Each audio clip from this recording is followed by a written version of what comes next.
Sejarah berdirinya Daulah Umayyah di Damaskus. Berdirinya dinasti Umayyah dimulai ketika masa Khalifah Ali bin Abi Thalib. Pada saat itu, Muawiyah bin Abu Sufyan yang menjabat sebagai gubernur di Damaskus, yang juga masih kerabat dengan Khalifah Utsman bin Affan, menuntut atas kematian Utsman bin Affan. Dengan taktik dan kecerdikannya, ia mempermainkan emosi umat Islam.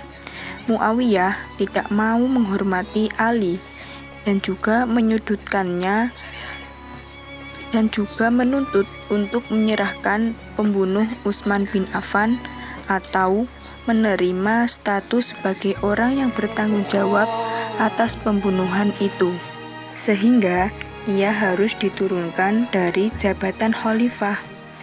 Dari perselisihan tersebut terjadilah peperangan antara Khalifah Ali bin Abi Thalib dan juga Muawiyah. Peperangan tersebut dikenal sebagai Perang Siffin karena terjadi di daerah yang bernama Siffin. Dalam pertempuran itu, hampir saja pasukan Muawiyah dapat dikalahkan oleh pasukan Ali bin Abi Thalib. Tapi berkat siasat penasihat Muawiyah yaitu Amr bin As agar pasukannya mengangkat mushaf-mushaf Al-Quran di ujung lembing mereka sebagai pertanda atau seruan untuk damai dan melakukan perdamaian atau tahkim dengan pihak Ali bin Abi Thalib. Dengan strategi politik yang sangat menguntungkan Muawiyah, Perang Siffin ini tidak menguntungkan pihak Ali bin Abi Thalib. Bahkan akibat Perang Siffin ini, itu kubu Ali bin Abi Thalib terpecah menjadi dua bagian, yaitu yang tetap setia kepada Ali disebut kaum Syiah, dan juga yang keluar disebut kaum Khawarij. Pada akhirnya Ali terbunuh atau Khalifah Ali terbunuh oleh seorang dari anggota Khawarij. Akhirnya kedudukan Ali ini digantikan sebagai khalifah, kemudian digantikan dan dijabat oleh anaknya yakni Hasan. Namun kedudukan anaknya ini hanya berlangsung beberapa bulan saja karena Hasan ternyata lemah dan juga posisi Muawiyah ini semakin kuat. Maka dari itu Hasan membuat perjanjian damai. Perjanjian damai ini dapat mempersatukan umat Islam atau Amul Jamaah. Kemudian dalam satu kepemimpinan politik dan di bawah pimpinan Muawiyah bin Abu Sufyan. Yang kedua, khalifah berprestasi Daulah Umayyah di Damaskus. Kekuasaan Daulah Umayyah berlangsung selama kurang lebih 90 tahun. Selama kurun waktu tersebut, Daulah Umayyah dipimpin oleh 14 orang khalifah. Namun, tidak semua khalifah cakap dan sukses menjadi seorang pemimpin. Di antara khalifah yang dianggap sukses dan membawa kepada kemajuan Daulah Umayyah di Damaskus ini adalah yang pertama Khalifah Muawiyah bin Abu Sufyan, yang kedua Khalifah Marwan bin Hakam, yang ketiga Khalifah Abdul Malik bin Marwan, yang keempat Khalifah Al-Walid bin Abdul Malik, dan yang kelima yakni Khalifah Umar bin Abdul Aziz. Yang pertama, Khalifah Muawiyah bin Abu Sufyan. Muawiyah bin Abu Sufyan lahir pada 15 tahun sebelum Hijriah dan juga masuk Islam pada saat peristiwa Fathu Makkah bersama dengan keluarga dan juga penduduk Makkah lainnya. Nama asli dari Muawiyah bin Abu Sufyan adalah Muawiyah bin Abu Sufyan bin Harb bin Umayyah. Muawiyah menjabat sebagai khalifah Daulah Umayyah selama kurang lebih 20 tahun. Berikut beberapa kebijakan Khalifah Muawiyah bin Abu Sufyan pada saat menjabat sebagai khalifah di Umayyah. Yang pertama yakni memindahkan ibu kota kekhalifahan Daulah Umayyah yang semula di Madinah lalu berpindah ke Damaskus. Yang kedua, membangun administrasi pemerintahan dan juga menetapkan aturan jawatan pos. Yang ketiga yakni mengatur urusan tentara dengan mengacu kepada aturan Bizantium. Yang keempat yakni menciptakan sistem pemilihan khalifah dengan cara monarki. Yang kelima yakni mengubah fungsi Baitul Mal yang semula pada masa Khulafaur Rasyidin. Baitul Mal ini berfungsi sebagai menyimpan harta kekayaan rakyat, kemudian dirubah pada masa Umayyah ini sebagai harta kekayaan keluarga raja. Yang keenam yakni membentuk Diwanul Hijabah. Diwanul Hijabah yaitu lembaga yang bertugas memberikan pengawalan kepada khalifah. Yang selanjutnya yakni membentuk Diwanul Barid. Diwanul Barid yaitu Departemen Pos dan juga Transportasi yang bertugas menjaga pos-pos perjalanan dan juga menyediakan kuda sebagai alat transportasi. Selanjutnya membentuk Diwanul Kharaj, yaitu Diwan yang bertugas sebagai pemungut pajak.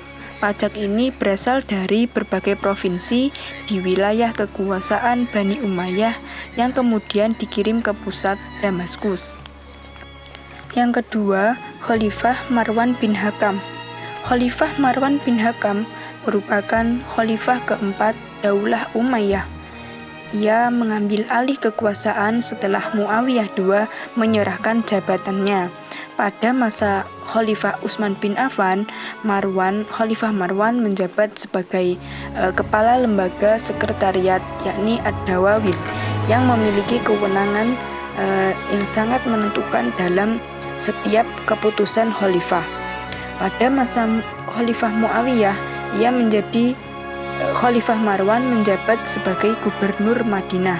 Khalifah Marwan adalah orang yang berjiwa besar dan memiliki cita-cita tinggi. Berikut kebijakan-kebijakan Khalifah Marwan bin Hakam.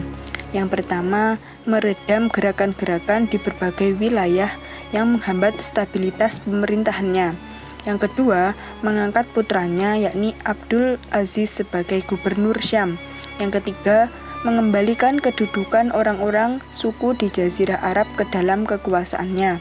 Dan yang keempat yakni mengalahkan gerakan Khawarij dan Syiah.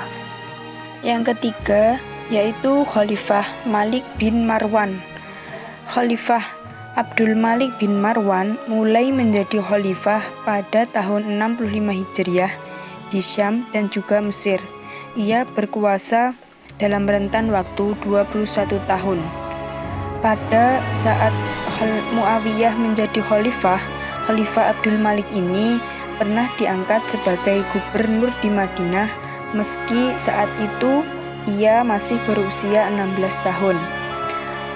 Khalifah Abdul Malik adalah orang yang kokoh pendiriannya dan tidak mudah goyah dalam keadaan apapun. Ia juga cakap dalam mengatur roda pemerintahan dengan penuh amanah dan selalu menjaga stabilitas keamanan. Pada masanya kehidupan kaum muslimin berada dalam kedamaian. Banyak negeri yang berhasil ditaklukkan. Di antara beberapa kebijakan Khalifah Abdul Malik bin Marwan adalah yang pertama, mencetak uang dinar untuk menggantikan uang Bizantium dan Sasania. Yang kedua, melakukan Arabisasi arsip-arsip dan juga catatan administrasi negara dari bahan Persia dan Yunani ke dalam bahasa Arab. Yang keempat, yaitu Khalifah Walid bin Abdul Malik. Khalifah Walid bin Abdul Malik adalah putra dari Khalifah Abdul Malik bin Marwan. Ia diangkat menjadi khalifah pada tahun 86 Hijriah. Khalifah Walid memiliki daerah kekuasaan yang sangat luas karena mewarisi kerajaan Khalifah Malik bin Marwan yakni ayahnya. Pada masanya, ia banyak melakukan ekspansi ke beberapa wilayah yang sekaligus menjadi kebijakan dan juga strateginya dalam memimpin. Di antaranya, yang pertama, penaklukan Andalusia, yang kedua, penaklukan wilayah Kasgor, yang ketiga, penaklukan negeri Sind, yang keempat, yakni mengembangkan seni kebudayaan menjadi karya seni yang bercorak Islam. Yang kelima, yakni membangun rumah sakit, panti jompo, panti asuhan, dan juga gedung pemerintahan serta mendirikan madrasah. Yang ketujuh, yakni merenovasi Masjidil Haram, mengadakan perbaikan makam Rasulullah Shallallahu Alaihi Wasallam, dan juga merenovasi Masjid Nabawi dan Masjid Umawi. Yang kelima, yakni Khalifah Umar bin Abdul Aziz. Khalifah Umar bin Abdul Aziz dilahirkan di Halwan, Mesir pada tahun 61 Hijriah. Ia adalah cicit dari Umar bin Khattab. Sejak kecil, Khalifah Umar bin Abdul Aziz sering mendengar kisah tentang kehebatan kakeknya, yakni Umar bin Khattab. Hal itu yang menginspirasi dirinya untuk bisa seperti sang kakek. Umar bin Abdul Aziz menjabat sebagai khalifah selama kurang lebih 2 tahun 5 bulan. Berikut beberapa kebijakan Khalifah Umar bin Abdul Aziz selama menjabat sebagai khalifah. Yang pertama, mengupayakan pengumpulan hadis untuk dipilih antara hadis sahih dan juga hadis palsu, dan juga menunjuk Imam Muslim bin Syihab Az-Zuhri sebagai koordinatornya. Yang kedua, menggantikan pemungutan pajak dari mu'alaf dan memangkas pajak dari orang Nasrani. Kebijakan ini membuat orang-orang berbondong untuk memeluk Islam. Yang ketiga, menghidupkan kembali ajaran Ahlussunnah Al-Quran dan juga As-Sunnah. Yang keempat, yakni menetapkan hukum berdasarkan syariat Islam dengan sangat tegas. Yang kelima, memindahkan sekolah kedokteran dari Iskandariyah, Mesir ke Antioquia dan Haran, Turki. Yang keenam, yakni mengutus delegasi untuk mengawasi kinerja para gubernur di berbagai daerah agar selalu menerapkan keadilan dan kebenaran dalam memimpin.